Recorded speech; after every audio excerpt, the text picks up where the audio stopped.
बिस्मिल्लाहिर्रहमानिर्रहीम।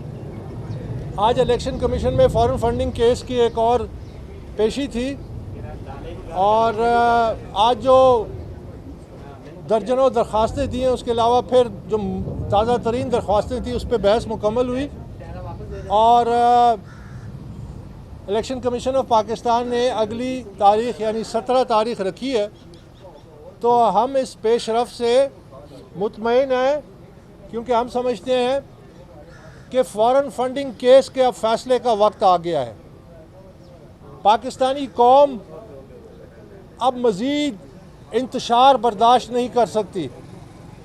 ये हुकूमत अब पाकिस्तान को एक इंतशारी कैफियत में ले गई है और जो जमहूरियत के बुनियादी हकूक़ हैं यानी वोट डालना, नो कॉन्फिडेंस भी उसी का एक सिलसिला है, उसकी राह में रुकावट, जलसे और ये वो काम करने जा रही है जिससे पाकिस्तान में बड़े ख़तरात जन्म लेंगे और ये हमारी कौमी सलामती के लिए ख़तरनाक है। और अगर आपको याद हो, मैं फ़ॉरेन फंडिंग केस में पहले दिन से ये कह रहा हूँ कि एक सियासी जमात जो कि हुक्मरान जमात भी हो और जिसकी इतने बड़े पैमाने पे गैर कानूनी फंडिंग हो, जिसमें फ़ॉरेन कंपनियों ने फंडिंग की हो, 7.2 मिलियन डॉलर की गैर मुल्की गैर कानूनी फंडिंग हुई हो और गैर मुल्की शहरियों ने फंडिंग की हो बशमूल है भारतीय शहरी। आज ये मुझ पे इल्ज़ाम लगाते हैं कि मैं किसी के ईमा पे ये केस कर रहा हूँ। मैं इमरान खान को पहले भी चैलेंज किया है कि इमरान खान, तो आपके पास ISI है, आपके पास IB है, आपके पास तमाम तहकीकाती इदारे हैं, आप अभी तक 1 रुपए का सबूत क्यों नहीं सामने ला चुके कि मैं किसी की ईमा पे ये काम कर रहा हूँ। पर मैं आपसे ये सवाल पूछता हूँ कि आप हुक्मरान हैं, हुक्मरान जमात के सरबराह हैं, आप भारतीय शहरियों से आपने फंडिंग क्यों वसूल की? ये वो डॉक्यूमेंट्स हैं जो स्टेट बैंक के रिकॉर्ड में हैं।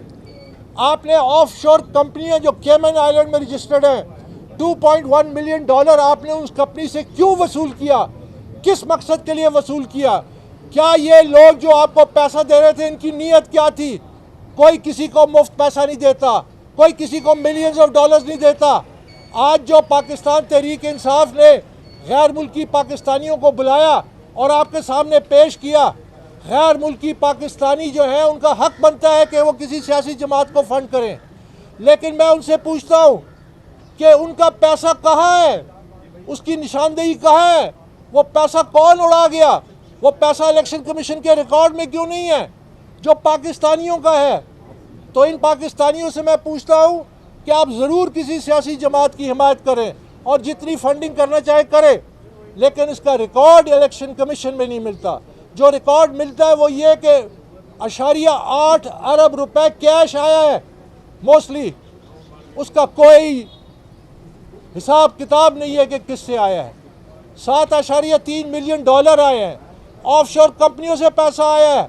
और मैं कहता हूँ इमरान खान को, मैंने पहले भी इसको चैलेंज किया था, मैं आपको चैलेंज करता हूँ कि आज भी मेरे साथ लाइव टीवी डिबेट करो। जो मैं इल्ज़ामात लगा रहा हूँ, मैं स्टेट बैंक का रिकॉर्ड आपके सामने पेश करूँगा।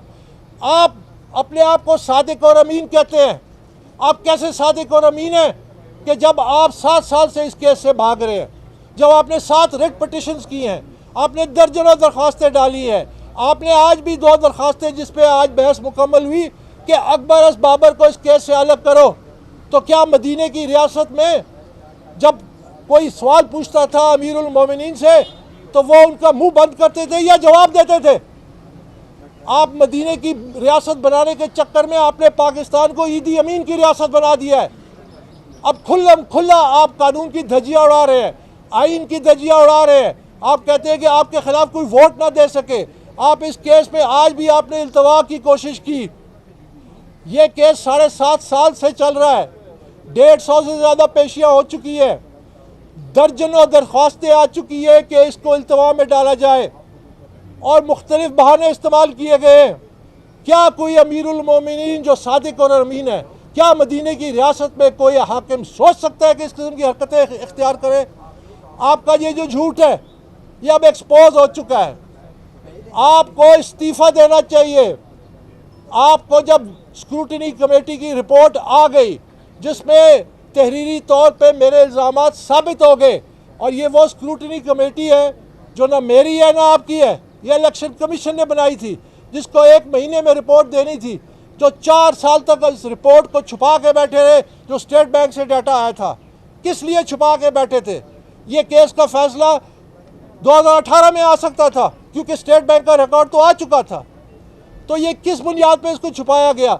अब ये स्क्रूटनी कमेटी रिपोर्ट में आपके खिलाफ तमाम इल्ज़ामात साबित हो चुके हैं, तहरीरी तौर पे फैक्ट फाइंडिंग हो चुकी है। आप किस बुनियाद पे अभी तक बैठे हैं? आपको क्यों नहीं इस्तीफ़ा देते? आप तो मिसालें मगरिब की देते थे कि एक वज़ीर अपनी सेक्रेटरी को फ़ोन करता है वीज़े के लिए, कॉन्फ्लिक्ट ऑफ इंटरेस्ट है, एक वज़ीर असेंबली में 5 मिनट लेट आता है, वो इस्तीफ़ा देता है। तो मिसालें तो वो आप देते थे। आज आपके पास तहरीरी सबूत एक आईनी इदारे की कमेटी की रिपोर्ट में आ चुका है। किस बुनियाद पे आप? मैंने इसीलिए कहा था, मैंने इसीलिए इस कौम को वार्न किया था 7 साल पहले जब मेरे सामने हकीकत आई थी कि यह पाकिस्तान की तबाही होने जा रही है, यह पाकिस्तान की बर्बादी होने जा रही है।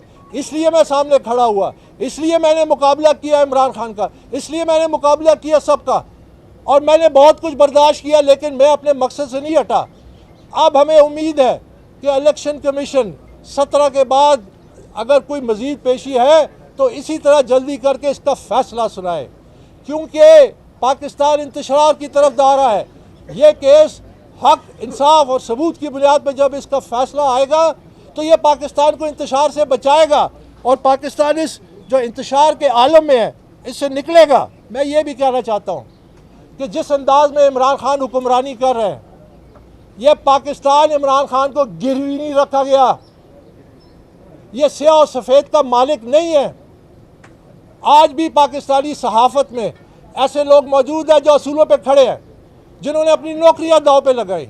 आज भी हमारी अदलिया में ऐसे जज मौजूद हैं जो भी हो जाए वो असूल पे फैसला देते हैं। आज भी सियासत में ऐसे वर्कर मौजूद हैं जो हक की बात करते हैं, जो हक पे खड़ा होते हैं। पाकिस्तान एक बनाना रिपब्लिक नहीं है। आप जो मर्जी कोशिश कर लें, पाकिस्तान में और जो फैक्ट्स है और जो ट्रूथ है वो आएगा सामने, और आप इसको जो मर्जी कोशिश कर लें। और ये जो अब आप इंतशार की सियासत कर रहे हैं कि जिस दिन वोट डाल दिन आप जलसे कर रहे हैं और लोगों को जलसों से गुजारने में मजबूर कर रहे हैं, ये तो हमने हिटलर के ज़माने में सुना था। आज के दौर में हमने आज तक ऐसा नहीं सुना। ये नहीं होगा और ऐसा होने भी हम नहीं देंगे। और मैं ये साथ कहना चाहता हूँ कि मैं पाकिस्तान तहरीक इंसाफ से ये कहना चाहता हूँ, तमाम वर्करों से ये कहना चाहता हूँ, मैं सबको इकट्ठा करूँगा। आप राब्ते करें, आप पुराने साथियों से राब्ते करें। मैं सबको इस्लामाबाद बुला के हम एक मीटिंग करेंगे और फिर कन्वेंशन भी करेंगे। हम इस पाकिस्तान तहरीक इंसाफ को दोबारा ज़िंदा करेंगे और हम इस दिखाएंगे दुनिया को कि जेन्युइन लीडरशिप क्या होती है, कॉम्पिटेंट लीडरशिप क्या होती है। क्योंकि जो सियासत की जो लीडरशिप की नर्सरी है वो सियासी जमातें हैं। लोग बात करते हैं अमेरिका की, लोग बात करते हैं चीन की, लोग बात करते हैं बरतानिया की। 3 मुल्क, 3 मुख्तलिफ निज़ाम, लेकिन तीनों कामयाब। उसकी वजह है कि वहाँ पे मेरिट प्रिवेल करता है। चाइना में जो टॉप लोग होते हैं वो उनकी कम्युनिस्ट पार्टी में आते हैं। बरतानिया में पाकिस्तानी निज़ाम मेयर बन सकता है क्योंकि वहाँ मेरिट है उनकी सियासी जमातों में। इसी तरह अमेरिका में हम वो मेरिट लेके आएंगे। और मैं खान साहब को आखिरी ये पैगाम देना चाहता हूँ, खान साहब, अब आपकी जितनी भी भागने की कोशिशें थी, अब आप तीनों विकेटें उखाड़ के भागे मत, क्योंकि ये मैच अब ख़त्म हो गया है। अब आप हार चुके हैं और इंशाल्लाह फैसले का इंतज़ार है, वो भी जल्द आ जाएगा। बहुत शुक्रिया।